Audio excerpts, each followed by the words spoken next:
Le fait est, Votre Majesté, que la nation tout entière, jour après jour, s'endette davantage. Les dépenses de la cour,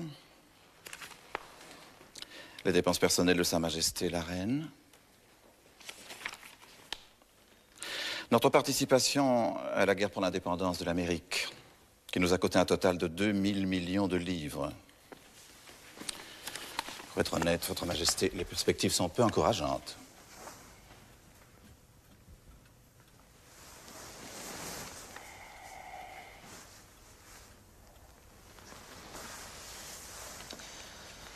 Quel est votre avis, Monsieur Necker? Franchement, sire, nous avons deux options. La première est de désavouer nos dettes et d'en ignorer les conséquences. Non, Monsieur Necker.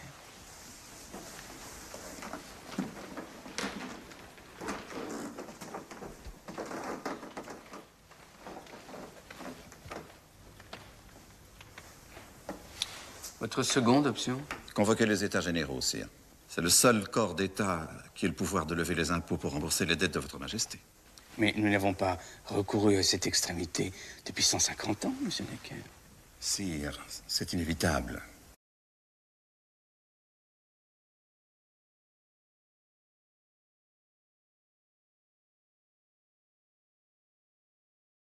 Mes bien chers frères, nous nous tiendrons en assemblée paroissiale aujourd'hui, 6 mars, dans le vestibule de l'église, pour rédiger le cahier de doléances de notre comté. Tous les hommes âgés de 25 ans et plus, payant des impôts, sont invités à venir s'exprimer. Notre devoir est de saisir cette occasion pour faire connaître à notre bon roi la vérité sur ce qui ne va pas dans son royaume. In nomine Patris, et Filii, et Spiritus Sancti. Amen. Moi, j'en ai assez de remuer des pierres sur des chemins pour les beaux yeux du maître. Oui, il a raison. Vous voulez qu'on écrive que les corvées soient abolies? C'est ça, oui. Et la gamelle aussi. C'est une honte d'avoir acheté du sel qui est pourri et plein de terre. C'est vrai, monsieur, je vous en supplie, laissez-nous le temps d'écrire. Moi, votre médecin, je demande l'égalité devant les impôts. De quel droit les nobles et les prêtres en sont-ils dispensés? Il a raison. Et pourquoi faut-il être noble pour devenir officier? Accès pour tous aux emplois militaires, civils et même ecclésiastiques. Ecclésiastique? Parfaitement. Qu'est-ce que vous écrivez là, Camille Desmoulins? Plus de privilèges, plus d'humiliation et l'égalité pour tous. La liberté aussi!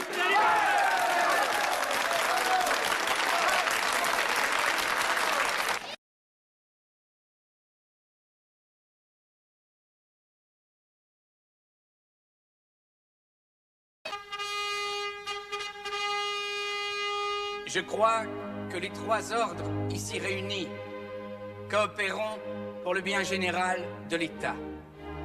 Je me déclare le premier ami de mon peuple et je souhaite la bienvenue aux représentants d'une nation que je me fais gloire de commander par droit divin.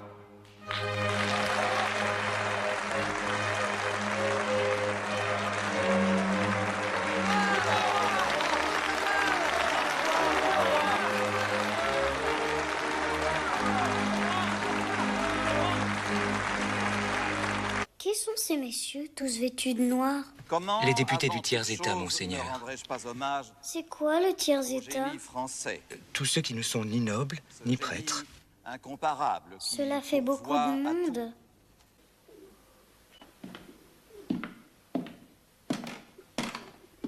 Ils veulent que vous votiez par ordre, c'est ça? Pardi. Le clergé plus la noblesse, ça fait 2 voix contre 1. À ce jeu-là, nous serons toujours perdants. Par contre, si nous votons par tête, le tiers-état a la majorité.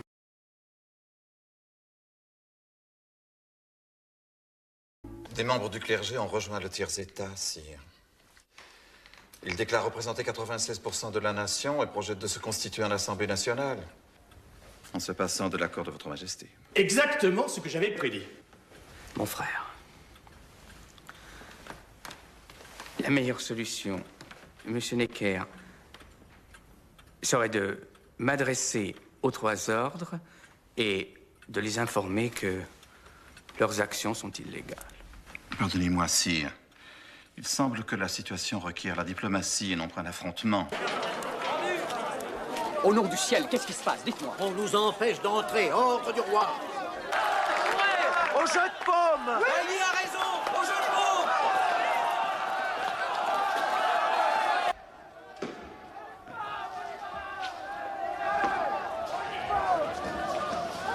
Allez, assez joué dehors, messieurs.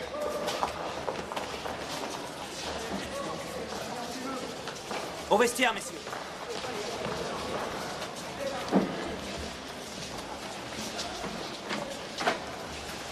Bailly, à vous la parole.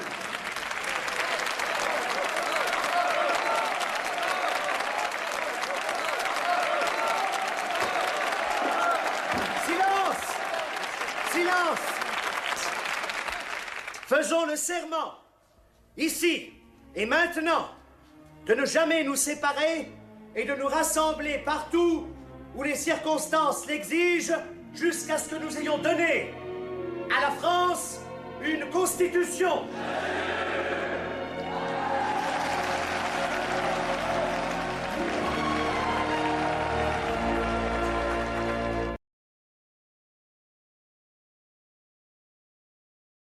Ainsi donc, je déclare nul, illégal et inconstitutionnel les décisions de la prétendue Assemblée nationale qui s'est réunie malgré mes ordres. Je suis l'unique garant du bien de mon peuple.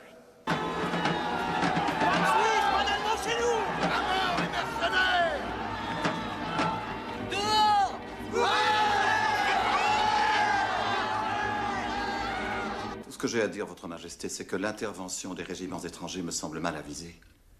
Ce sont des régiments provinciaux, Monsieur Necker, pas étrangers. Et je peux compter sur leur loyauté en cas d'insurrection de la capitale.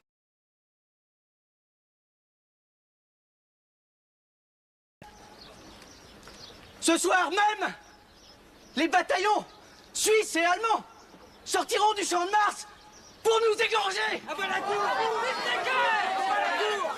Nous n'avons qu'une seule ressource. Les armes. Aux armes. Aux armes. Tout Paris doit prendre les armes.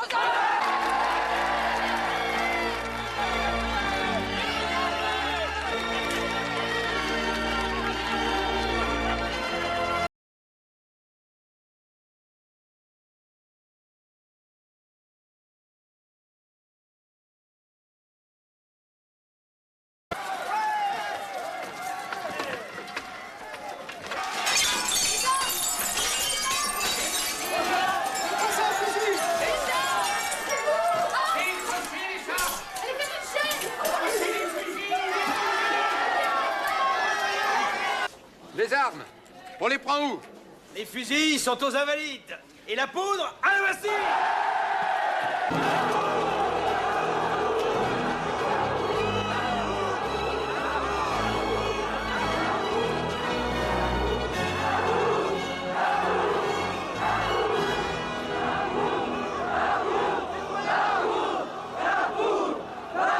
Citoyens, il nous faut la Bastille. Nous voulons la Bastille. Citoyens, il faut qu'ils enlèvent les canons. Allez, bon, nous voulons la Bastille.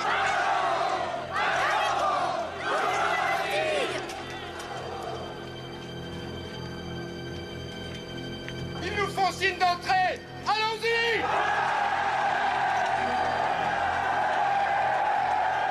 Ils ont rien compris. Ils avancent au lieu de foutre le camp.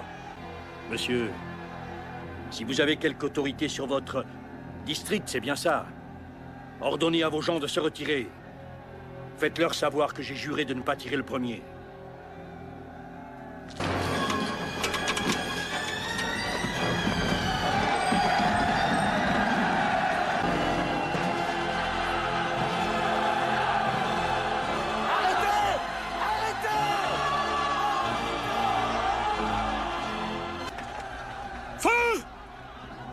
Feu, par Dieu!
monsieur le comte.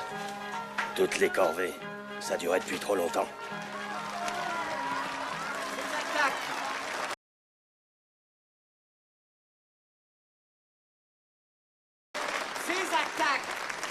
Ces attaques contre les propriétés des nobles à travers tout le pays ne sont pas de vulgaires actes de vandalisme.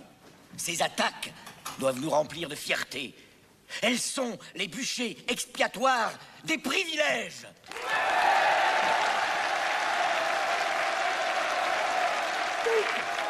Dites au peuple que vous reconnaissez l'injustice de ces droits acquis dans des temps de ténèbres et d'ignorance.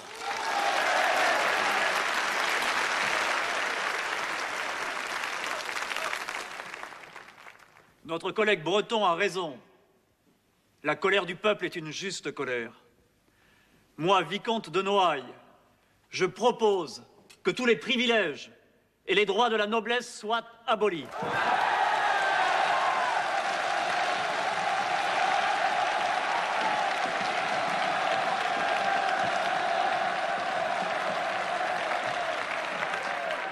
Moi, comte de Beauharnais, je propose que désormais les emplois soient ouverts à tous, nobles et roturiers.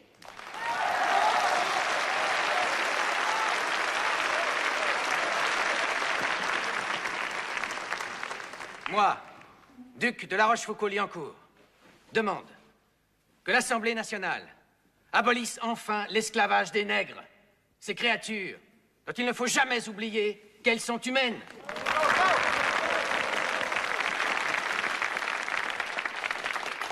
Moi, évêque de Nancy, je renonce au bien que l'Église s'est approprié injustement depuis trop longtemps.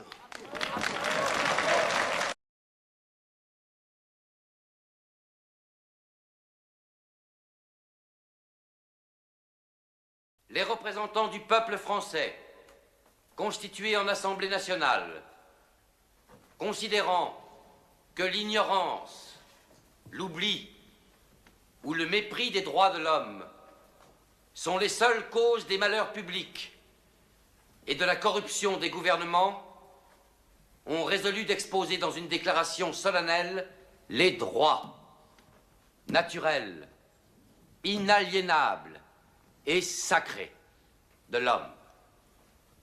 Je vous demande de vous lever, messieurs.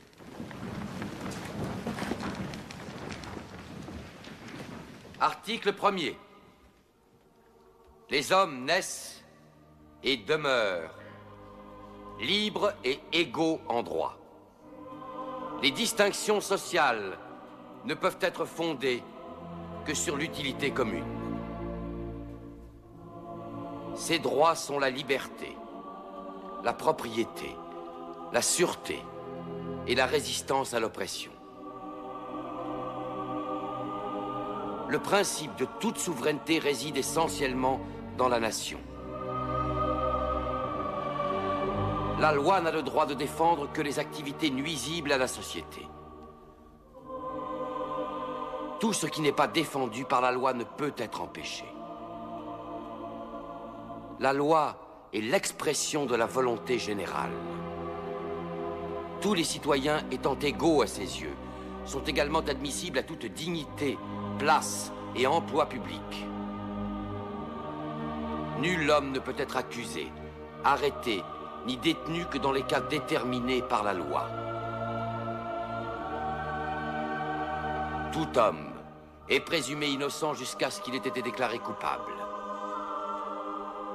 Nul ne doit être inquiété pour ses opinions, même religieuses. La libre communication des pensées et des opinions est un des droits les plus précieux de l'homme.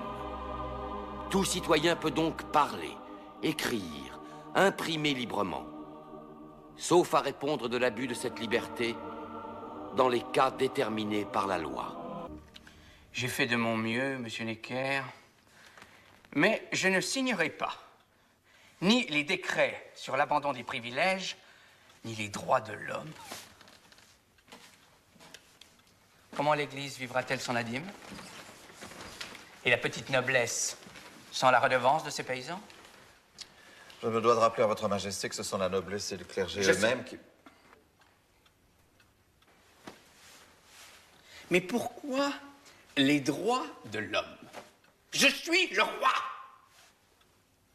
Comment peut-on partager ce qui est absolu?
Si vous refusez de marcher sur Versailles pour demander au roi de nourrir son peuple, alors nous le ferons.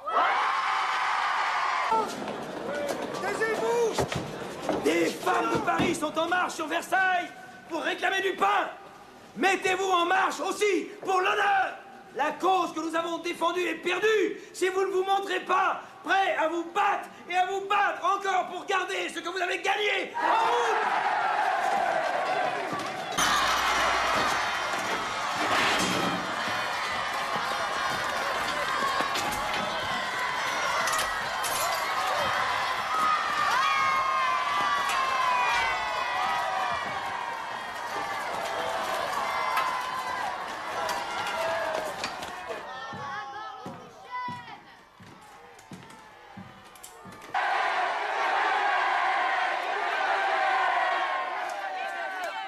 À Paris! Le roi à Paris!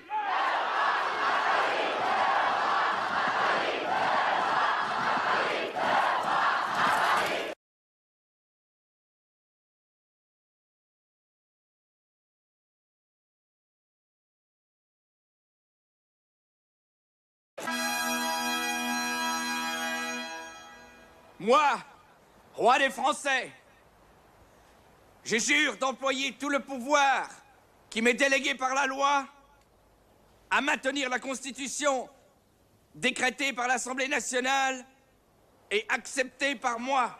Vive le roi! Vive le roi! Vive le roi! Mon fils et moi-même faisons le même serment que le roi. Voici mon fils.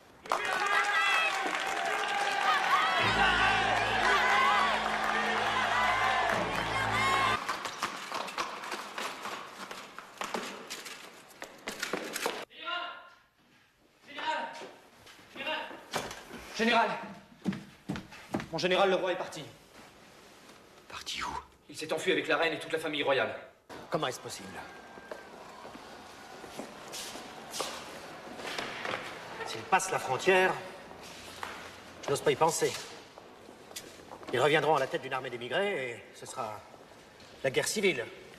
Halte là! Halte! Qu'est-ce qui se passe?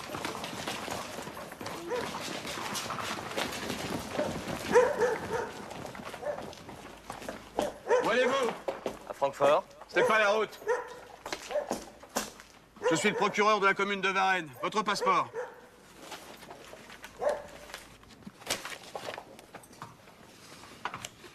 lunettes. Avancez la voiture jusque chez moi. Ne laissez sortir personne.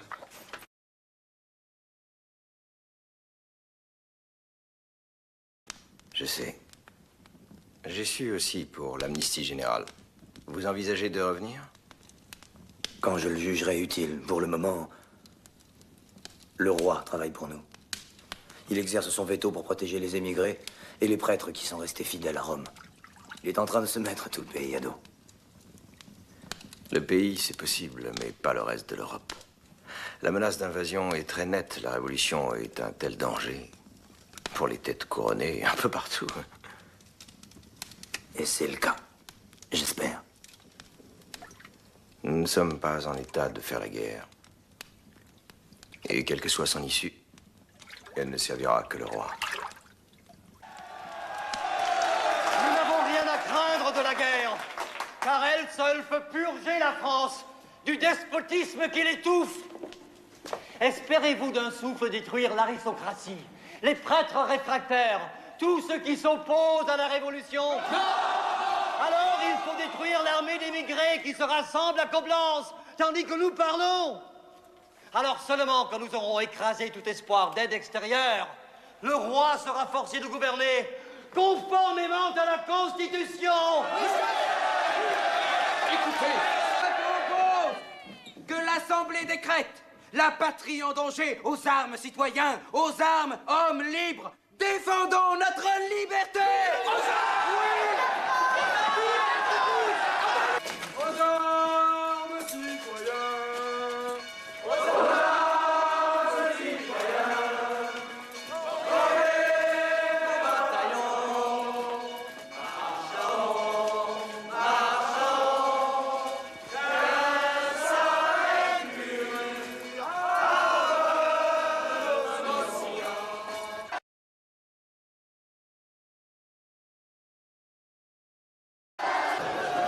Vive la République!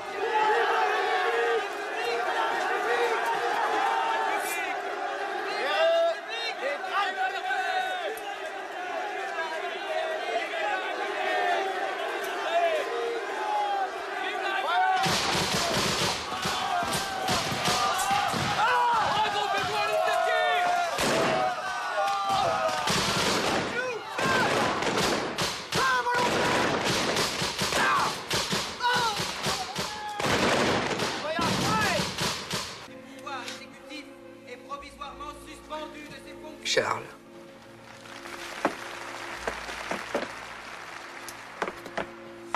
Jusqu'à ce que la Convention nationale ait prononcé sur les mesures qu'elle croira devoir adopter pour assurer la souveraineté du peuple, Tu vois, Charles, la liberté et de l'égalité. à partir de maintenant, il n'y a plus de roi en France.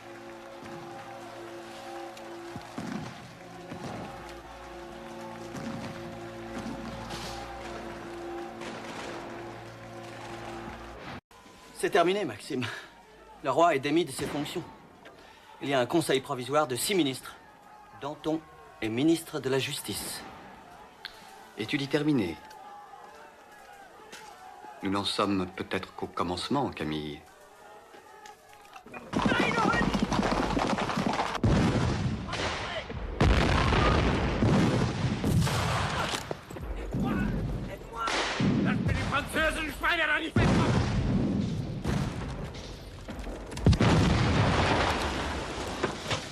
Nos ennemis de l'intérieur triomphent ce soir. Les Prussiens ont pris Verdun.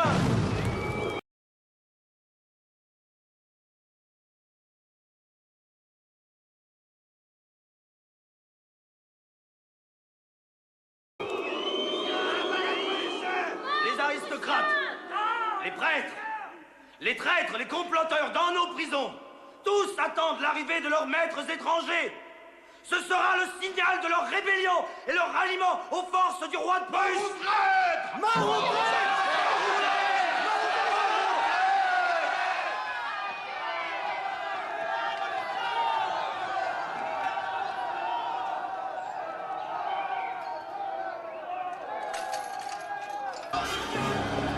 tous les traits! La révolution! Non! Non!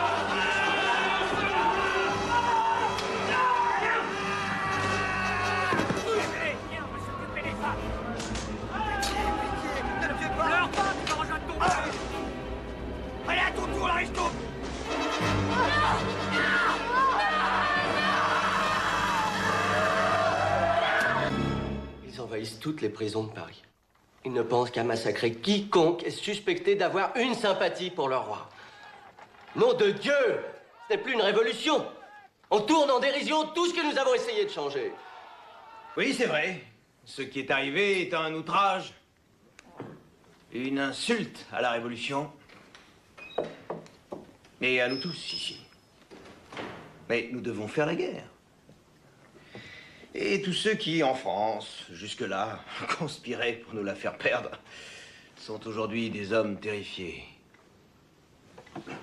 Aujourd'hui, il n'y a plus d'ennemis sur nos arrières. Et c'est un avantage. Je ne veux en aucun cas le perdre.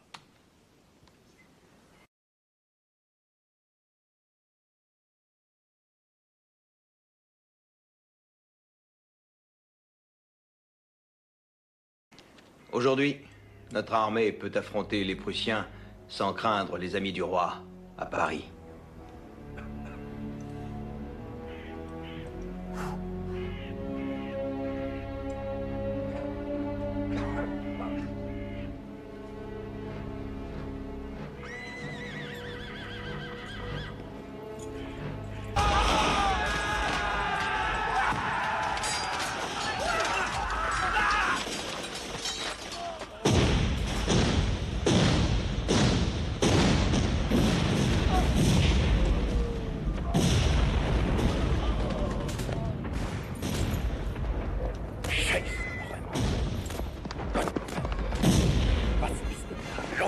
Schauen Sie mal zur linken Flanke runter. Kommt raus.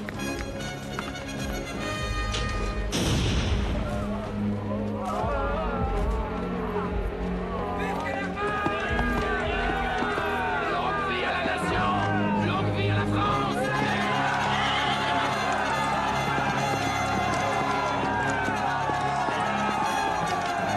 Messieurs, un peu de silence. Messieurs,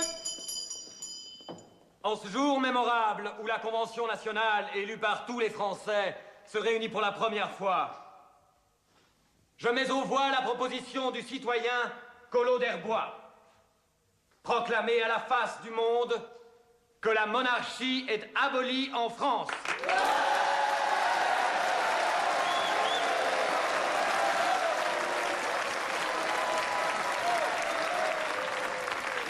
La motion est adoptée.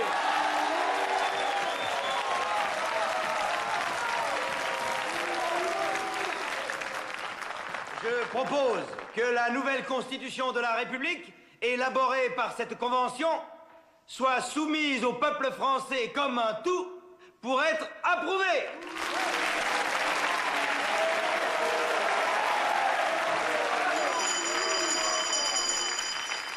La motion est adoptée. Je propose, s'il vous plaît, citoyen Billaud-Varenne, venez à la tribune. Je peux dire ce que j'ai à dire d'ici. Je demande qu'à partir d'aujourd'hui, tous les documents publics soient désormais datés de l'an 1 de la République française.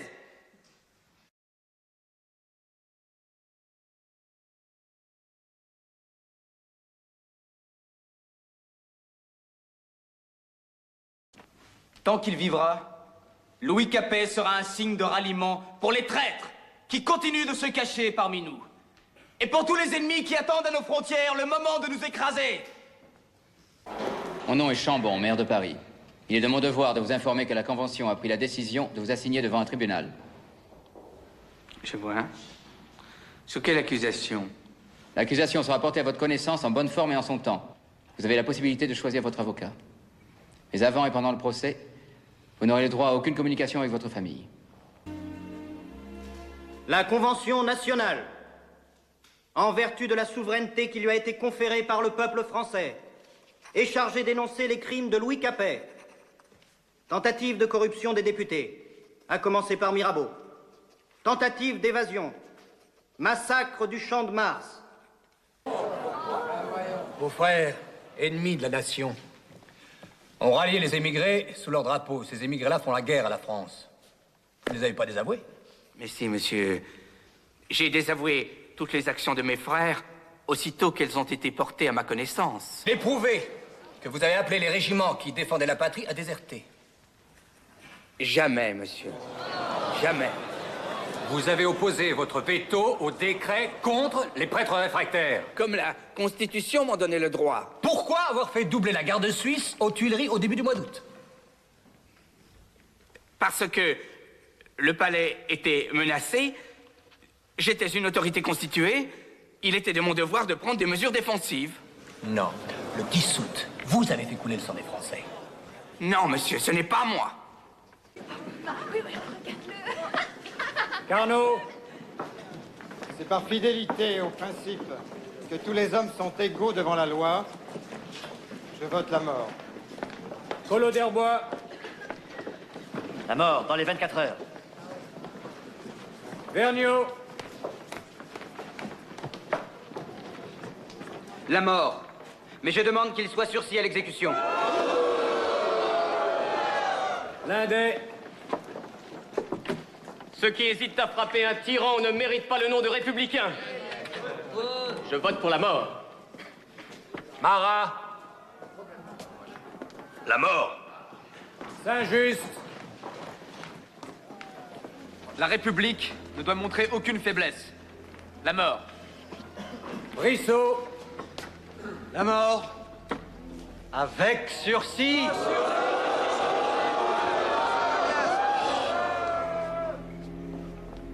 Robespierre. Je suis inflexible pour les oppresseurs parce que je suis compatissant pour les opprimés.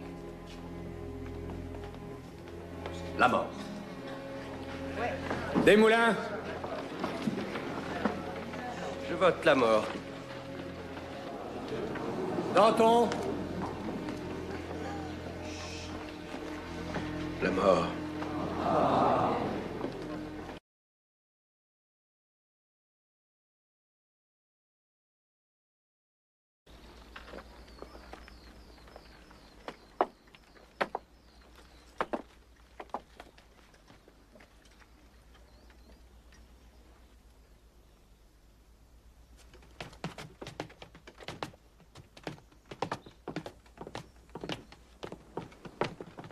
Je meurs, innocent de tous les crimes dont on m'accuse.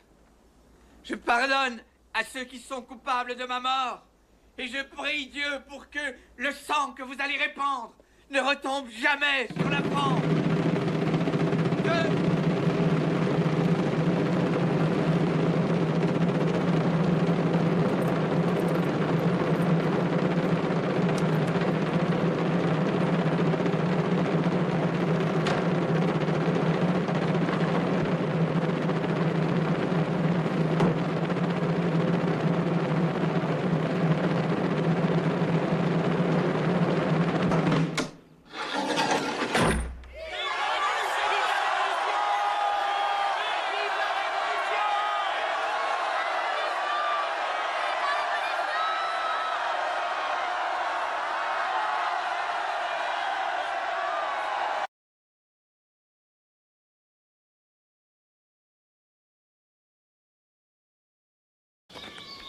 Le fait est que nous avons à faire face à des émeutes de la faim ici, à des rébellions dans l'Ouest et à la guerre qui tournent mal.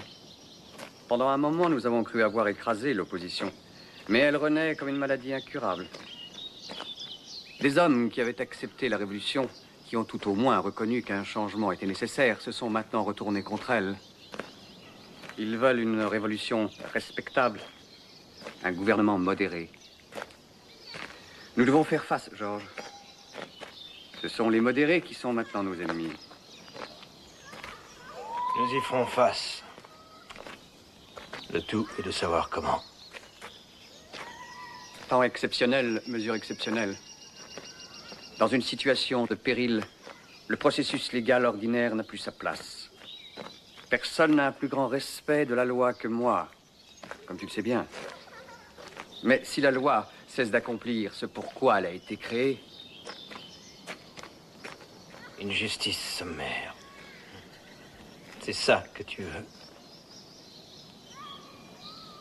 Ce que je veux, c'est un nouveau tribunal révolutionnaire. On nous traite déjà de dictateurs. Ils en profiteront pour en rajouter.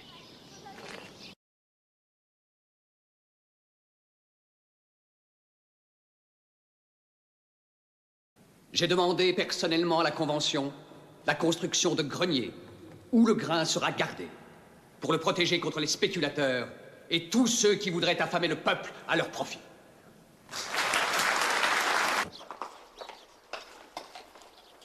Allez, avance.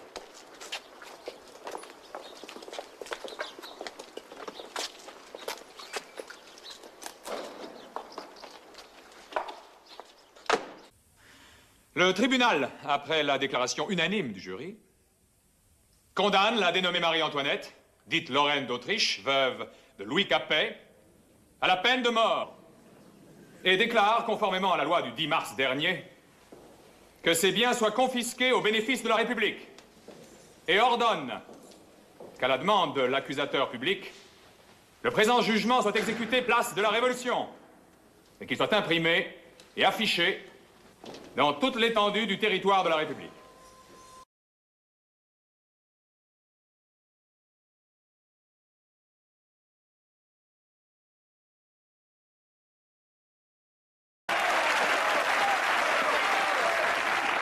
Le propos de cette loi est clair, citoyens. Nous connaissons nos ennemis.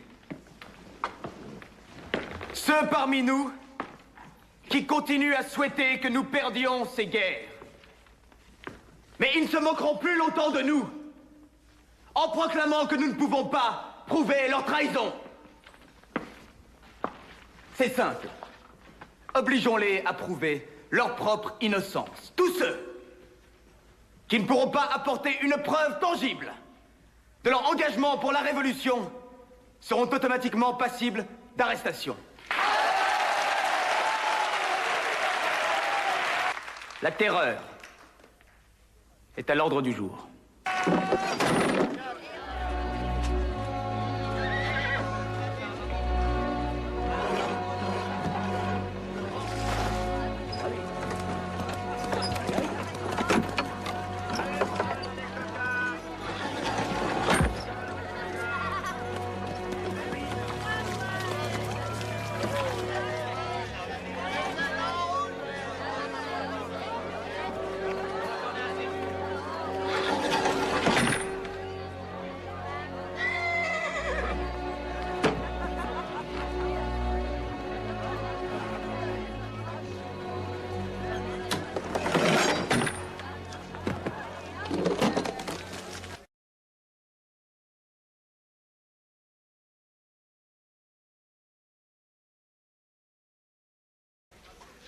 Personne n'a été condamné sans motif. Si. Les gens sont en prison parce qu'ils ont dit bonjour une fois à un prêtre réfractaire. Ou parce qu'ils disent du bien de Mirabeau, ou parce qu'ils ont de la famille à l'étranger. Parfois, tu es naïf comme un enfant, Camille. Dois-je te rappeler que nous sommes toujours en guerre? Justement, nos armées ont exterminé des milliers de personnes en Vendée, un peuple entier. Des traîtres et des rebelles. Nous sommes en train d'étrangler la liberté dans son berceau, Maxime. Si nous faiblissons maintenant, tout ce que nous avons construit s'effondrera comme un château de cartes. Peut-être nous n'avons rien construit. C'est juste un rêve. Ça fait peur. Je ne peux pas lui parler. Il est isolé de tous, sauf de ses amis du comité. Il voit des ennemis partout. La situation est démente et elle empire.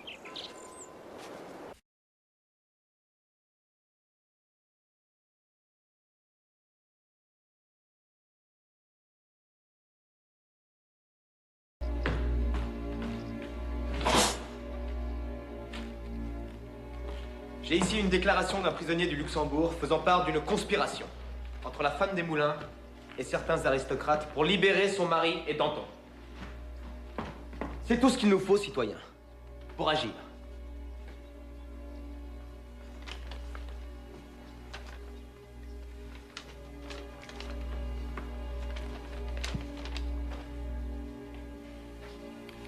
Quelqu'un a-t-il un commentaire à faire? Très bref. Il s'agit d'un faux si grossier que personne ne peut s'y laisser prendre. Je dois vous rappeler, citoyens, que si Danton est acquitté, il donnera un grand coup de balai dans ce comité et le remplacera par un autre, à sa dévotion. S'il se conforme à la loi, notre devoir est de suivre la loi et d'accepter. Citoyen Robespierre, tu as toujours été, de nous tous, le plus déterminé à respecter la Constitution. Quel est ton avis? Si Danton gagne, cette république qui a survécu à toutes les attaques de toutes les monarchies d'Europe sera détruite de l'intérieur par la corruption. Nous n'avons pas d'autre choix, citoyens. Acceptons le témoignage que Saint-Just nous apporte. Le témoignage. Je propose que le comité annonce à la Convention l'existence d'une conspiration pour libérer Danton et ses complices. Et je propose que ce témoignage, étant retenu comme preuve de culpabilité, il soit désormais interdit aux prisonniers de plaider leur innocence en séance publique.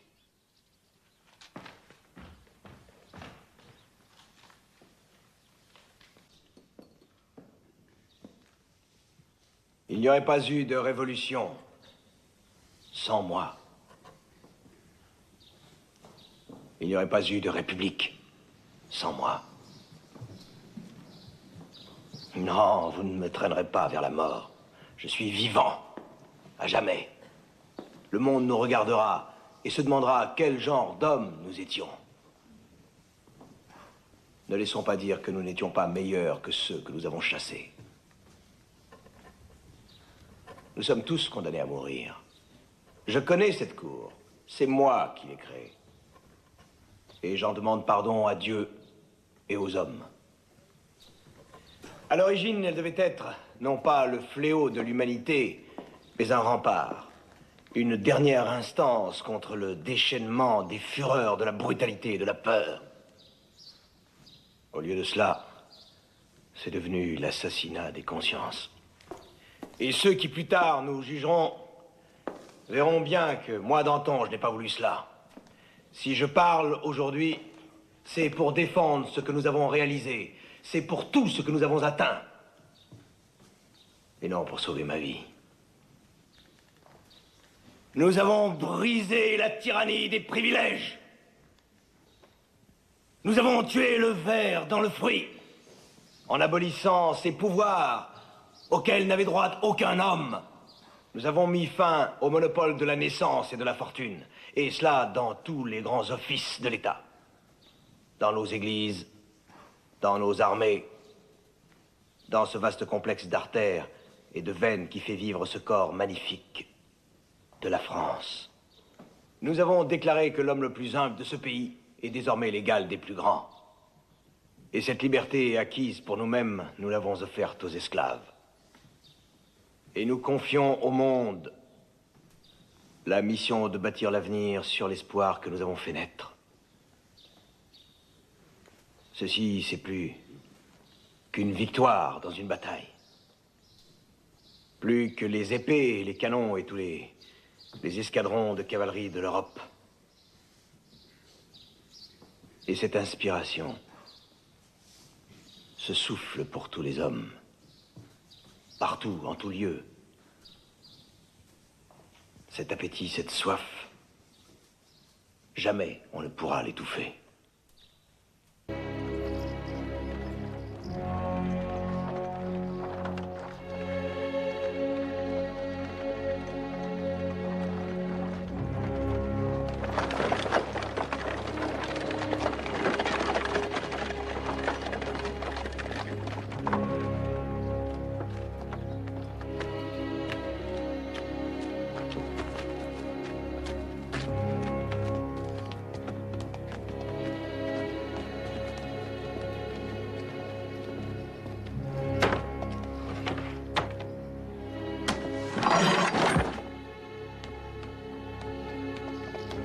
Adieu, mon frère.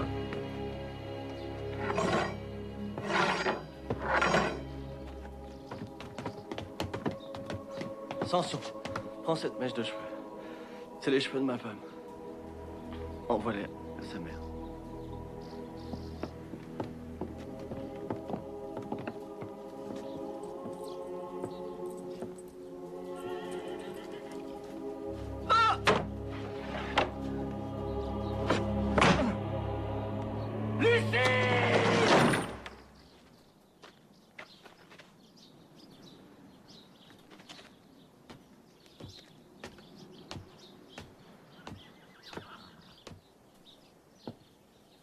Tu montreras ma tête au peuple.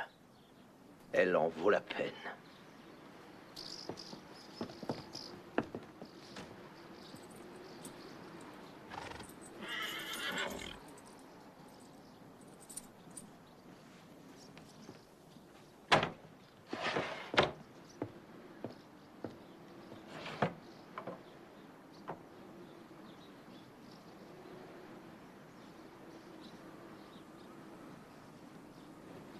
Maintenant.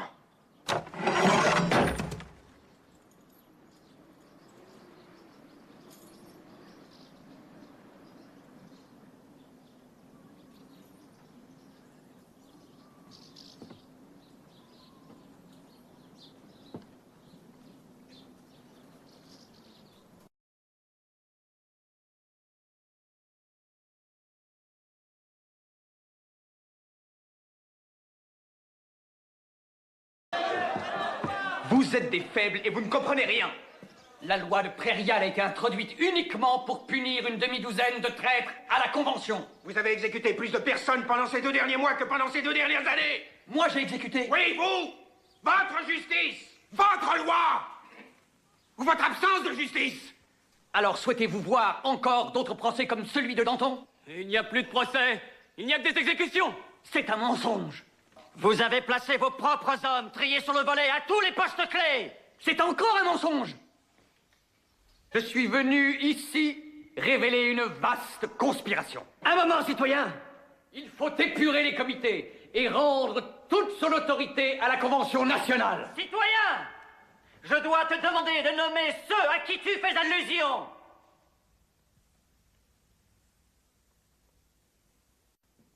Ce n'est pas le moment. Ce discours incrimine nos 2 comités et des membres de cette convention. Robespierre doit nommer ceux qui l'accusent. Des noms. Oui, des noms. Des noms. Des noms. Des noms. Arrière. Ces sièges sont ceux des honnêtes gens que vous avez assassinés. Allez, rentre.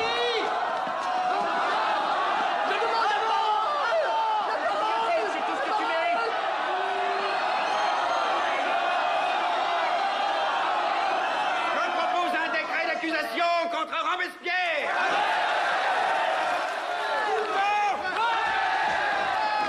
Est-ce injuste?